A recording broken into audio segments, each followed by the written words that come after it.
হরে কৃষ্ণ। এই পবিত্র কামদা একাদশী ব্রতকথা ভক্তি ভরে শ্রবণ করলে মানুষের সকল পাপ নাশ হয় এবং অক্ষয় পূর্ণ লাভ হয়। সেই অলৌকিক কাহিনী সবাই মন দিয়ে শ্রবণ করুন। কামদা একাদশী ব্রত মাহাত্ম্য। চৈত্র মাসের শুক্লপক্ষের কামদা একাদশী ব্রত মাহাত্ম্য বরাহ পুরাণের বর্ণিত হয়েছে।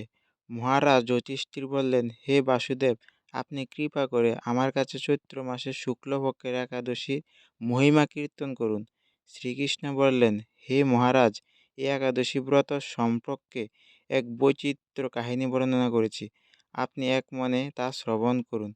পূর্বে মহর্ষি বশিষ্ঠ মহারাজ দিলীপের কৌতূহলের নিবারণের জন্য এই ব্রতকথা কীর্তন করেছিলেন।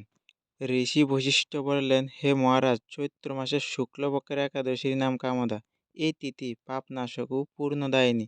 পূর্বকালে মনোরম নাগপুরে স্বর্ণনির্মিত গৃহে বিষধর নাগের বাস করত। তাদের রাজা ছিলেন পুণ্ডরীকাক্ষ। গন্তব্য কিন্নর ও অপ্সরার দ্বারা তিনি সেবিত হতেন। সে পুরীর মধ্যে অপ্সরা শ্রেষ্ঠ ললিতা ও ললিত নামে এক গন্তব্য স্বামী স্ত্রীরূপে ঐশ্বর্যপূর্ণ এক গৃহে পরম সুখে দিন যাপন করত। একদিন পুণ্ডরীকক্ষের রাজ্যসভায় ললিতা এক গান করেছিল। এমন সময় ললিতার কথা তার মনে পড়ল। ফলে সঙ্গীতের স্তর, লয়, তাল, মানের বিপর্যয় ঘটল। কর্কট নামে এক নাগ ললিতের মনোভাব বুঝতে পারল। গানের ছন্দভঙ্গের ব্যাপারটি সে পুণ্ডরীকক্ষ রাজার কাছে জানালো। তা শুনে সর্পরাজ ক্রোধ ভরে কামাতুল্য ললিতকে, সে দুর্মতি, তুমি রাক্ষস হও বলে অভিশাপ দান করল। তার হাত 10 যোজন বিস্তৃত, মুখ পর্বত গুহাতুল্য, চোখ দুটি প্রজ্বলিত আগুনের মতো, উদ্ভিদ 8 যোজন বিস্তৃত প্রকাণ্ড এক শরীর সে লাভ করল। ললিতের এরকম ভয়ঙ্কর রাক্ষস শরীর দেখে ললিতা মহাদুঃখে চিন্তায় ব্যাকুল হলেন। স্বচাচারী রাক্ষস ললিত দুর্গম বনে ভ্রমণ করতে লাগল। ললিতা কিন্তু তার সঙ্গ ত্যাগ করল না। ললিত নির্দয়ভাবে মানুষ ভক্ষণ করত। এ পাপের ফল তার মনে বিন্দুমাত্র শান্তি ছিল না।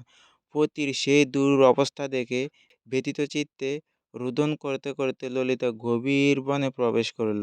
একদিন ললিতা বিন্দু পর্বতে উপস্থিত হল। সেখানে ঋষিশৃঙ্গ মণির আশ্রম দর্শন করে মণির কাছে হাজির হলো। তার চরণে প্রণাম করে সেখানে দাঁড়িয়ে রইল। মণিবর জিজ্ঞাসা করলেন, হে সুন্দরী, তুমি কে, কার কন্যা, কী কারণে বা এই গভীর বনে এসেছ, তা সত্য করে বলো।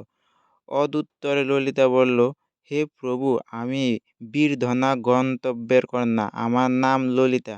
আমার প্রতি পিশাচত্ব দূর হয় এমন কোনো উপায় জানবার জন্য এখানে এসেছি। তখন ঋষি বললেন, চৈত্র মাসের শুক্ল পক্ষের কামদা নামে এক একাদশী আছে। তুমি সেই ব্রত যথাবিধি পালন করো।